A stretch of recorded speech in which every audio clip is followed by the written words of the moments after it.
evening, and I feel privileged to be able perhaps to introduce to some of you the National Aviary in Pittsburgh, uh, not just as a recreation destination for folks in the visiting the Pittsburgh area, but also perhaps even for those of you who know it as a zoo.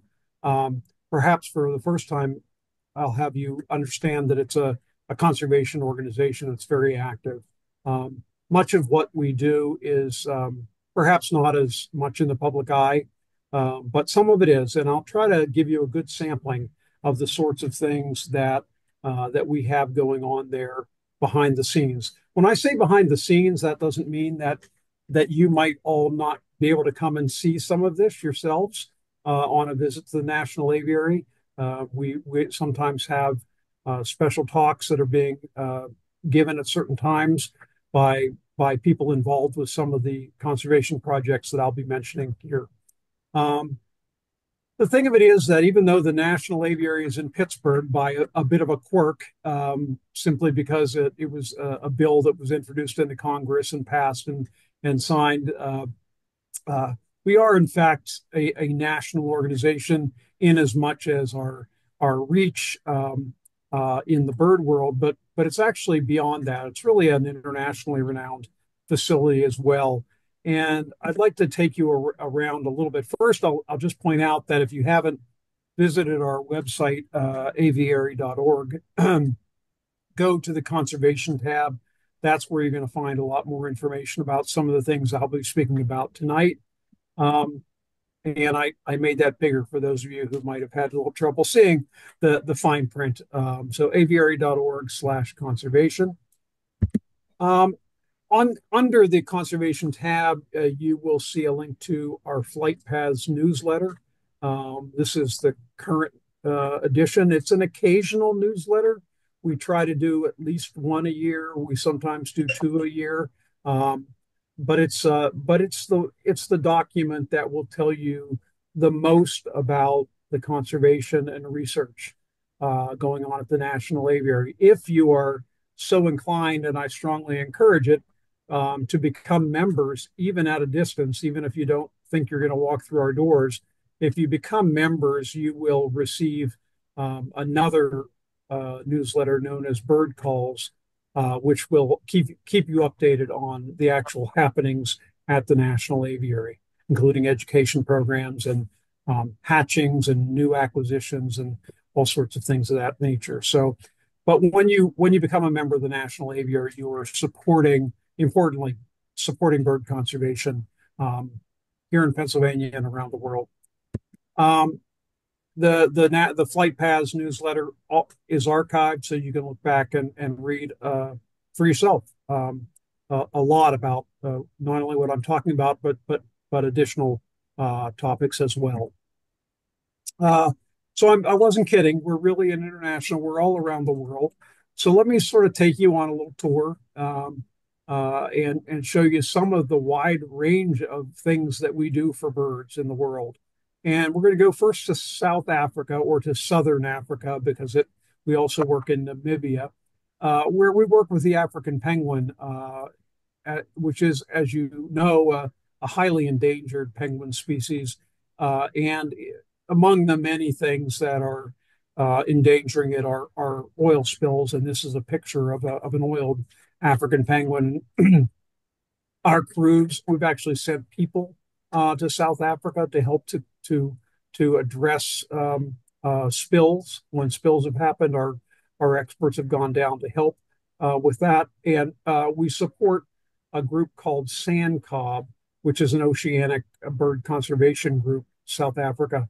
And we actually collect money for them right at the National Aviary to support their works in South Africa to conserve and protect African penguins. Most recently, our senior conservation scientist, Patty McGill, along with our director of animal care and conservation programs, Kurt Hungen, went to Namibia, and they actually brought a large number of these artificial nest structures and deployed them in habitats where a paucity of nesting structures is one of the things contributing to declines in that local population. Um, so these were very important things to add to that landscape.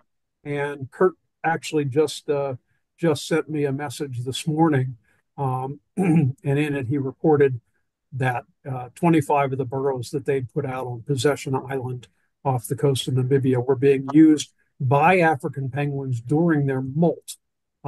Penguins, unlike any other group of birds on Earth, have what's known as a catastrophic molt, where essentially they explode. Their feathers just come out of them. They look like a pillow that's been, when people have been fighting with a feather pillow, they just blow their feathers out all at once. And in that period of time, they are very susceptible to the environment. They can get too cold, they can get too hot. It's very important for them to have shelter during the molt. And all of the burrows, most of the burrows rather, were being used as sheltering sites by these birds.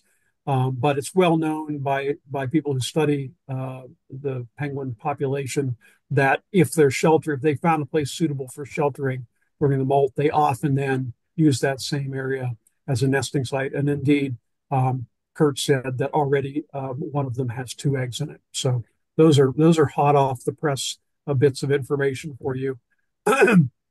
So I would say that the African penguin is one of 2 or 3 real sort of flagship species for the National Aviary. Maybe it's the big one, probably the reason that we have more visitors come to see penguins, the African penguins, perhaps than any other bird. But the second one, I think, arguably, is the Andean condor. And we work on Andean condors with a sister zoo, if you will, Biopark Amaru in Ecuador. They are an organization that helps to rehabilitate injured wildlife, but also deals with wildlife that have been confiscated by the government in the illegal wildlife trade. So they provide education, they provide a zoo environment for the public to visit, but they also do a great deal with rehabilitation and in partnership with us, research into especially Andean condors. That is Kurt Hungen with the stripes in the middle, and he visited down there a couple of years ago in order to address for them the correct sort of nesting substrate. They will build things, but they didn't know exactly in terms of dimension and materials how to go about constructing the kind of nesting cave that these birds might use in a zoo setting. He went down there to help with that, and we've actually sent our director of veterinary medicine, Dr. Pilar Fish, down there as well, because again, Amaru was dealing with a lot of injured wildlife coming through their doors, and some of the high-end high technology veterinary approaches that we use at the National Aviary may not always be known to veterinarians working everywhere in the world. So not only did Dr. Fish go down with her expertise and give some training to veterinary technicians down there, but also took care packages of veterinary supplies and equipment that they badly needed down there. So this is an important relationship that we have with Amaru, and there's a reason for it. And part of the reason for it has to do with the fact that we have Andean condors at the National Aviary. They live in a special semi-outdoor habitat called Condor Court. And in this space, you can get extraordinarily close to these birds. These are massively large birds. When you see them up close, you cannot help but have a respect for nature, frankly. And that is the overarching goal of the National Aviary, is to bring people in to see birds, to be amazed by their variety, to understand some of the adaptations that they have, and to learn about their troubles in a world that they share with so many of us humans. So forming that bond at any age is terribly important. But we actually constructed this habitat to have all the features for husbandry, for breeding, for Andean condors. This is a male. The lower bird is a male. The upper bird is the female. She lacks the wattles that the male has a different eye color and so forth. These birds are very long-lived. They can be reproductive into their 70s, believe it or not. And this is one of our older females. She's, I believe, well up in her 40s. Leonie has had many chicks at the National Aviary. We have two breeding pairs of Andean condors at the National Aviary. And all of the birds at the National Aviary that we are involved with in any kind of a breeding program are part of what's called an SSP, and that stands for a species survival program. Sometimes it has to do with the actual species survival in the world, as it does with Andean condors. But what it actually means is the species survival within the association of zoos and aquariums in North America or even internationally. There's an association of zoos as well. So the day when when zoos supplied birds and other wildlife for the public to see by going out and subtracting from the wild populations is over. It does not happen anymore with accredited zoos anywhere in the world. What the species survival plan does, it assures that there's a good genetic mix of offspring being produced in zoos that can then be shared across zoos so that the species can be represented in zoos. It can survive in zoos for education purposes and also for conservation opportunities well into the future without us ever having to subtract from the wild population that remains. And in fact, the real purpose of these days is to add to wild populations. And I'll tell you more about that as we go along. So this habitat has a proper nesting cave, and Leonie made her nest and settled in. And when she was nesting, we'll often have a camera there. Sometimes it's made public so people can watch her going in and out.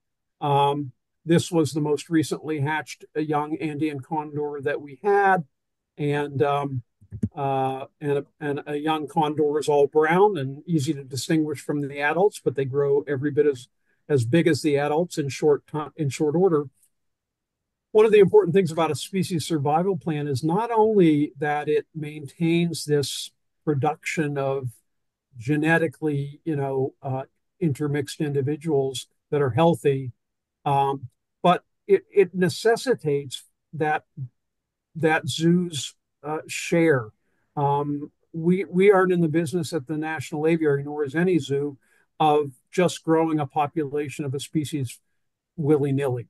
You grow your population often for the express purposes of supplying the species to another zoo that is just starting with a conservation program with that species, or, as you'll learn, in some cases, to supplement wild populations. And on that note, let me take you from Pittsburgh to the Northern Mariana Islands. We are involved at the National Aviary in a program called MAC, which is the Mariana Avifauna Conservation Program. This is a multi-agency program to conserve the birds of the Mariana Archipelago, the Northern Mariana Islands. Sometimes it's just called the Marianas. You may know it by a lot of different names. But it's a small group of islands far out in the ocean. And unfortunately, the avifauna of this island group, especially the biggest island, which is Guam, was essentially decimated when a non-native snake predator was brought to the island accidentally, not intentionally. And since that time, the one thing you might not know about snakes is how fecund they are. They breed like rabbits, don't, and I think we almost all know that there's a huge snake problem. There's a huge python problem down in the Everglades, and once snakes get going, you would not think it would be hard to get rid of every brown tree snake on an island the size of Guam, but they've been working at it for decades, and there are still millions of brown tree snakes estimated to be on the island. And they essentially, there were local extinctions of the vast majority of forest birds um, on the island. And and so this is the thing that this is the kind of crisis that requires quick action. And what happened was there are a couple of species on Guam that sorry, that wasn't the slide I expected. There are a couple of species on Guam that are really important to the culture of the indigenous occupants of the islands, and those are the Guam rail and the Guam kingfisher, which I'll be talking about here in a minute. Um, Kurt is showing Kurt Hungen, who you met before, is here extracting a rufous fantail from a mist net. So he's using the same techniques that I used for capturing some, for birds when I was doing my research at Powder Mill Nature Reserve for many years. It's a safe way to capture birds for banding and, in some cases, for direct conservation action. In this case, the Mariana Islands have a number of species, including the subspecies of bridled white-eye, golden white-eye, Mariana fruit dove, the Tinian monarch, and the rufous fantail, which are all considered to be very susceptible to local extinction due to brown tree snakes, should the brown tree snakes get to the next island over from Guam. So the long range, this Mariana Avifauna Conservation Project is trying to take steps to reduce the likelihood of anything bad happening in terms of the snake arriving on neighboring islands. So the study has involved the transport of susceptible species of individuals to neighboring islands at greater distances from Guam. And the National Aviary has helped with this effort. We're one of many organizations that are working to assist them with this project. But not only Kirk, but several of our keepers, members of his staff, have gone over and helped not just with the actual hands-on catching and veterinary checkup and all of that, but also with the educational programming that goes along with this. We step in and do as much as we can. This is the little saipan bridled white-eye. You can see these birds flitting around one of the habitats at the National Aviary. Some of their individuals are are set up for breeding in a private space. This is the golden white-eye. And the future of these birds depends on the success of zoos like the National Aviary maintaining these species as what I call an insurance population. If we remember back, I'm going to do a little tangent here, but we all know that the California contour came very close to extinction, and we were down to something like, if my memory serves, something like 18 birds on the entire global population. And the decision was made to capture those birds and bring them into breeding programs. And had that not happened, that bird clearly would be extinct. And so we don't want to get down to those levels where, we're grabbing the last handful of birds and hoping against hope that we can keep them alive. Because by that point, you've lost a lot of genetic diversity in the population. But these birds are kept in, again, off-site. They're provided with nesting material. They're given nesting substrates, and it's all monitored very closely.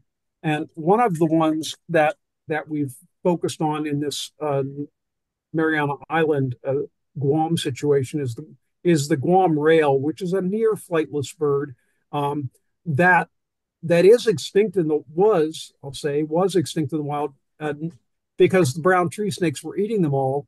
And biologists working on Guam saw the writing on the wall and did just grab the last number of Guam rails, maybe I forget how many, it was fewer than 20 that they could find, and that was it, and brought them into zoos. And from those, through careful breeding, including very successfully at the National Aviary, the species was saved from extinction.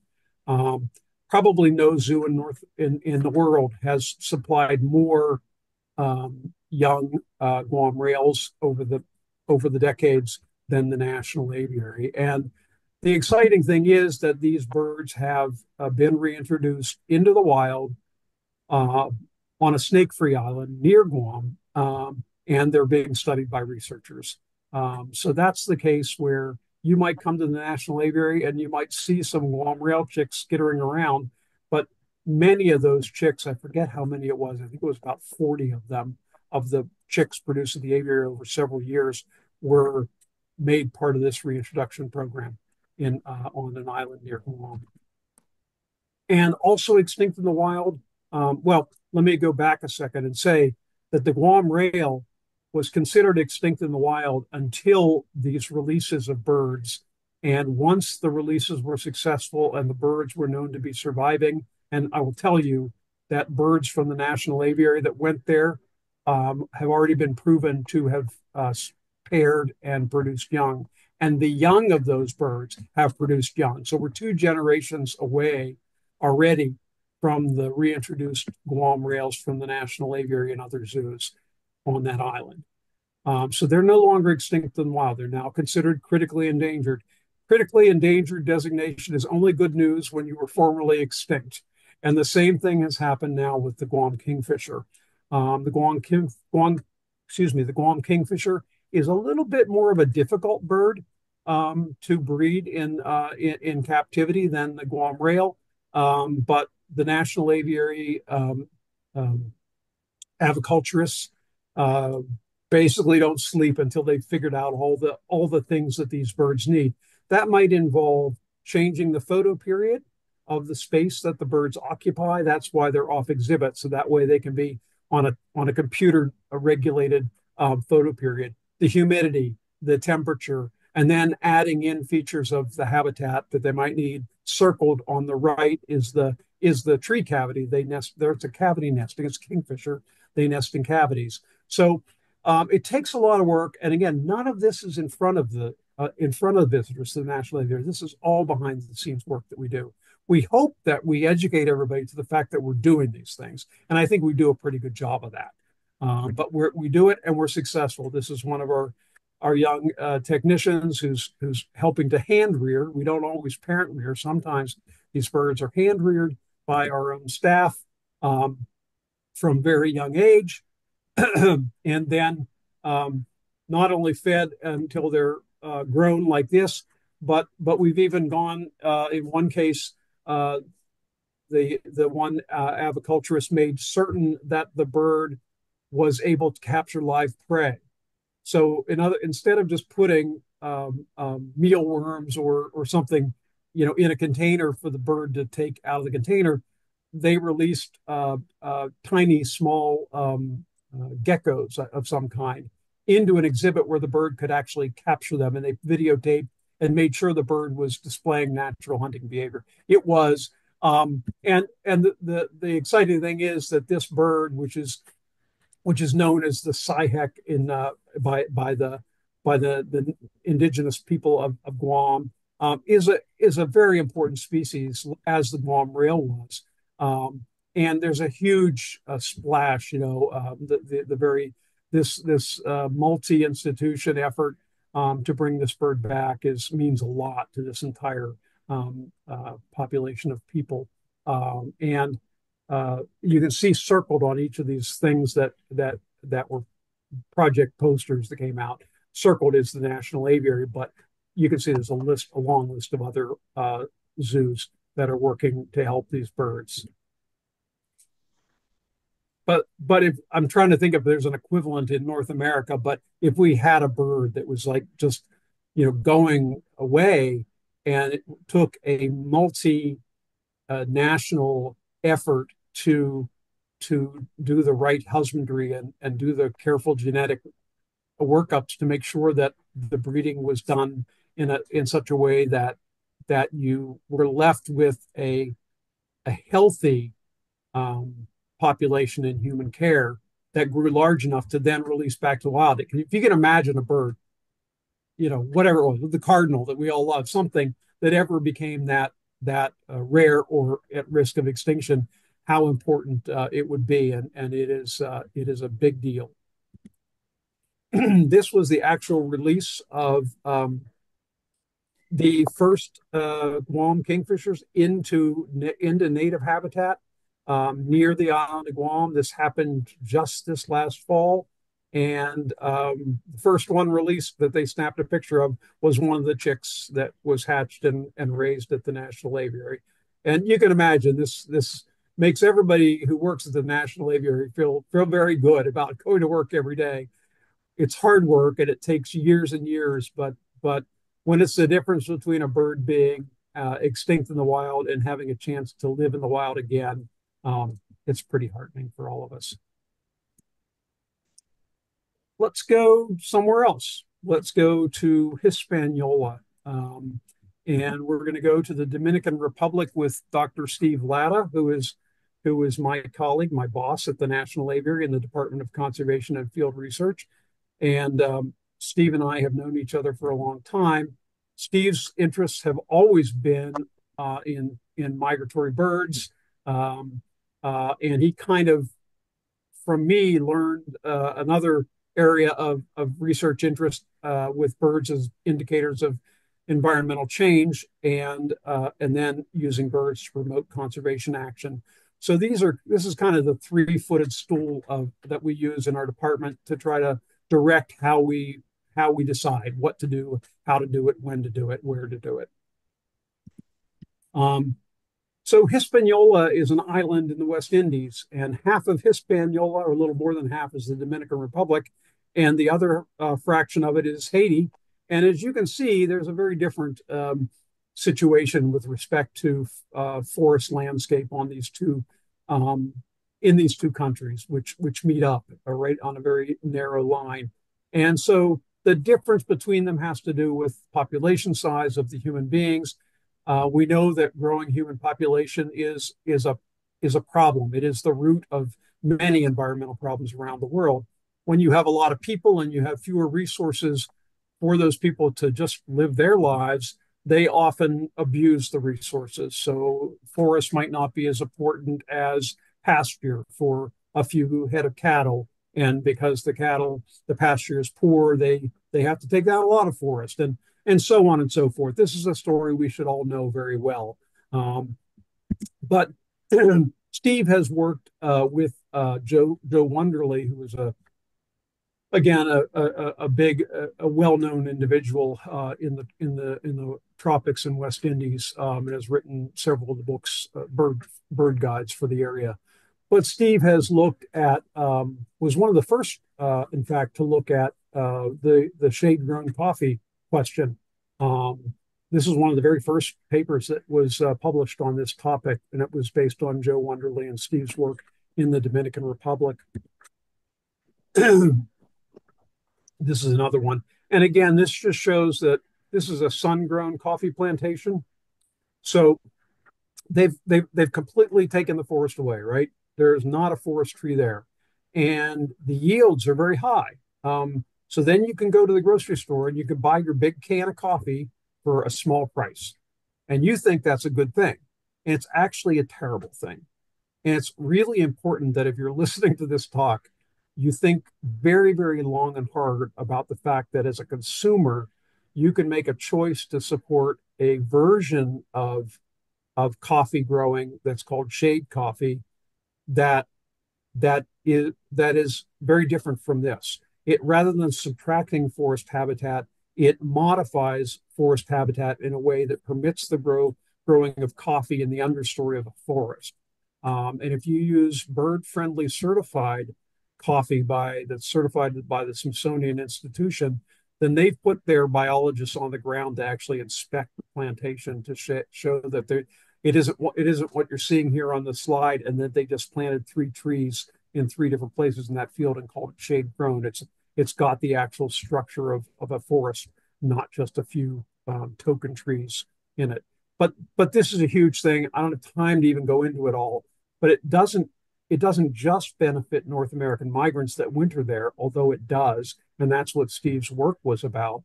But there are all those birds that are resident in those forests in the tropics, and they're the ones that are even more importantly dependent on those habitats because they're 12 months of the year down there, and our birds are only down there for about 7 months of the year.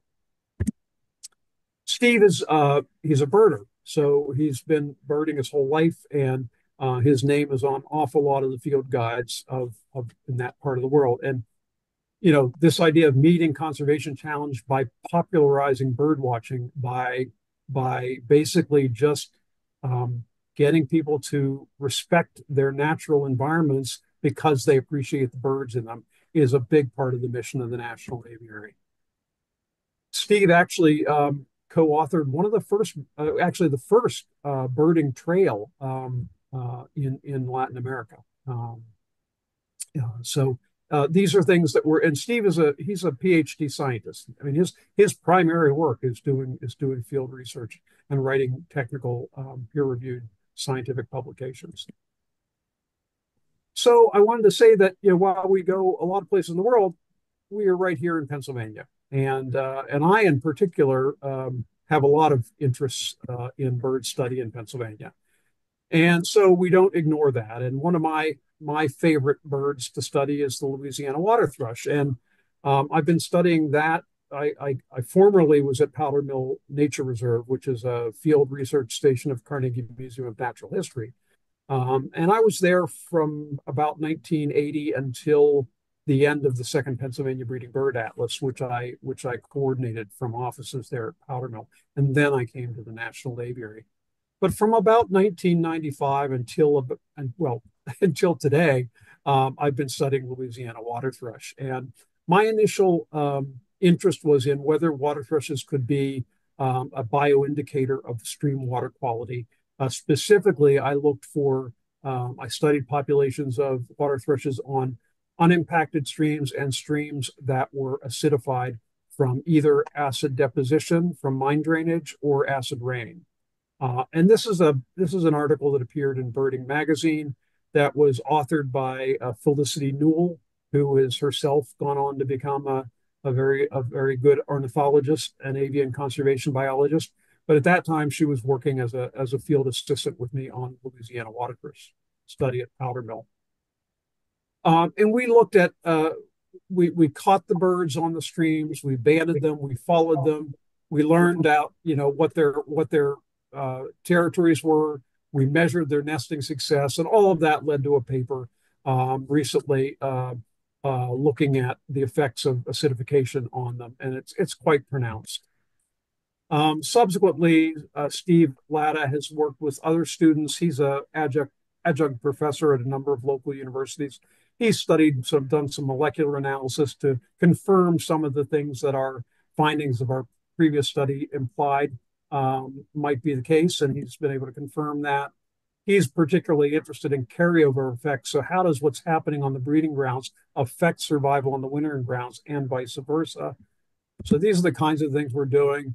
When fracking came up, when shale gas extraction became a big deal as it is, we immediately went to the water thrush again to find out if there was any evidence that water thrushes might be affected by the activity of fracking in the landscape around streams. And it turns out that I'm sorry, I think I missed a slide. It turns out that when the evidence was analyzed, the water thrushes were carrying a burden of metals, barium and strontium, which were just indicator metals, showing that because these two things could only have come from the shale layer, that other stuff from down in the shale layer, including the chemicals from the fracked water, were probably reaching surface waters, counter to what the industry was saying. Continuing with our water thrush, the current study that we just got funded by the Wild Resource Conservation Program is to assess the food web transfer of micro and nanoplastics in using, again, the water thrush as our model species. And we start that study up this spring. Another thing you would not know if you visited the aviary is that we are cooperating in a conservation recovery program for loggerhead shrikes in southern Ontario.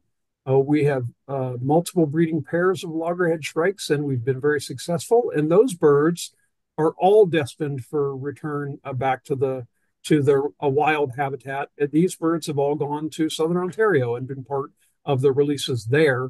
Um, I have just recently gotten a grant to determine if loggerhead shrikes are extant in Pennsylvania. They have bred in Pennsylvania relatively recently, and they have a historical record of breeding in northwestern PA. But we would like to find out if there is a population, even if it's very small, still present in the south central counties of Pennsylvania.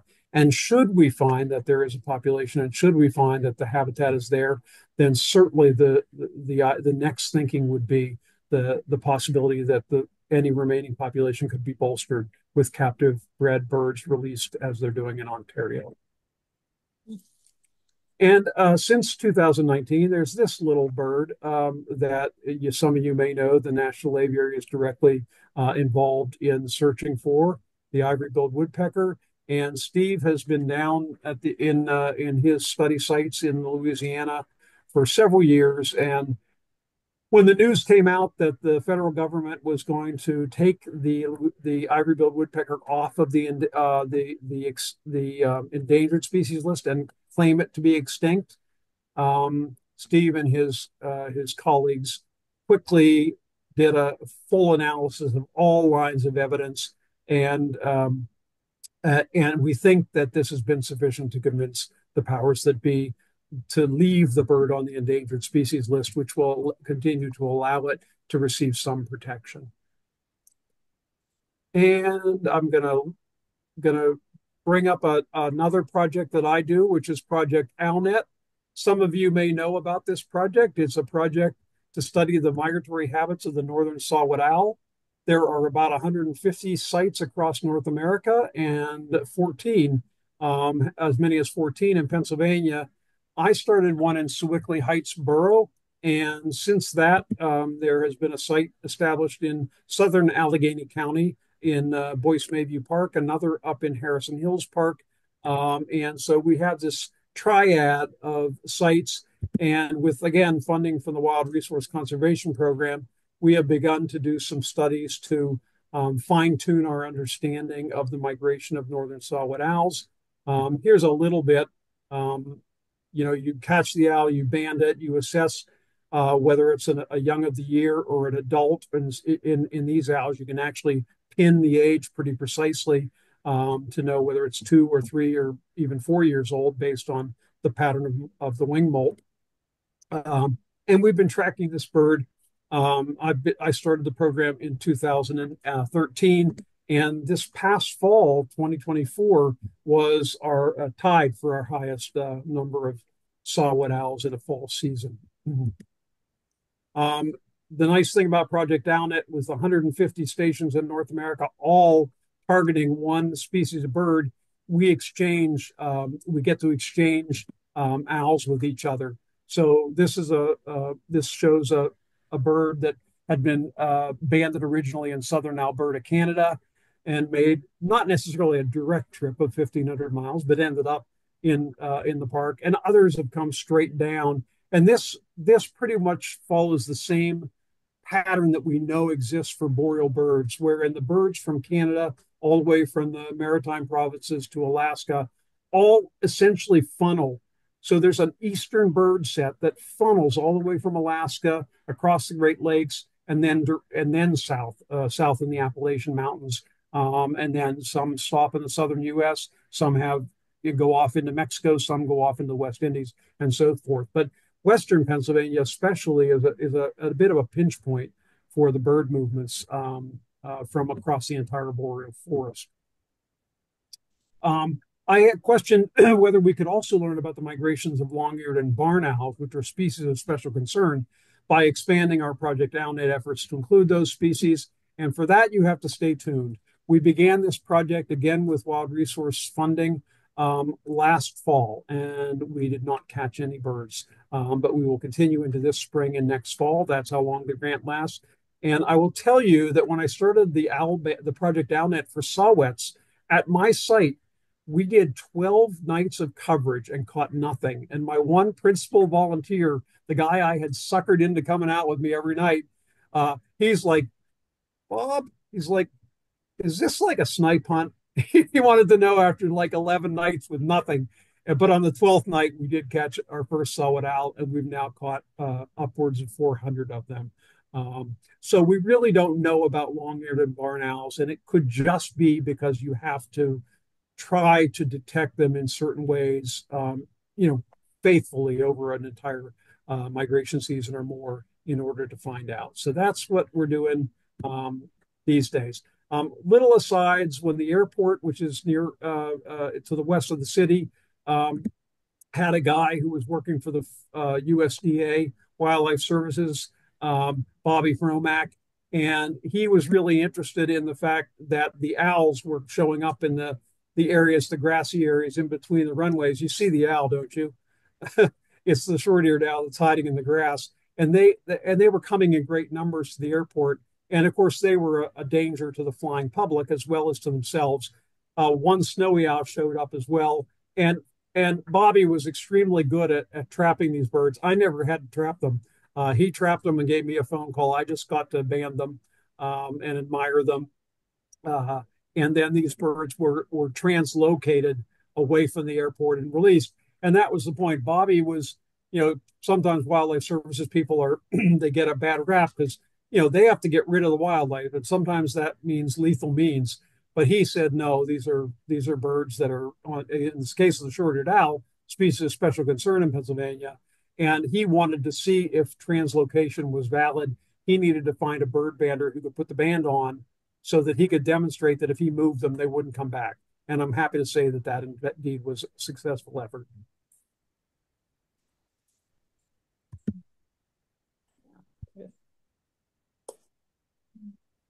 One little aside, here is a Blakiston's fish owl, and there is a connection to the National Aviary. Jonathan Slatt, who is the author of this amazing book, Owls of the Eastern Ice, which you must read.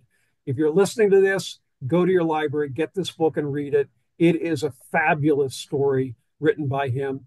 But he wrote a grant proposal to the Conservation Department of the National Aviary, and we funded several of the transmitters that he used in the study, and he talks about it in his book to understand the patterns of habitat use of this owl, and that has led to significant protections of them against the logging pressure in far eastern Russia. So the little National Aviary in little old Pittsburgh, Pennsylvania, does some good things for birds in far flung areas all around the world. With that, I thank you for the opportunity to speak with you. I hope you'll visit the National Aviary. Please contact me if you ever think you're coming and would like to inquire about me being around to give you perhaps some inside information and a behind the scenes tour. Thank you.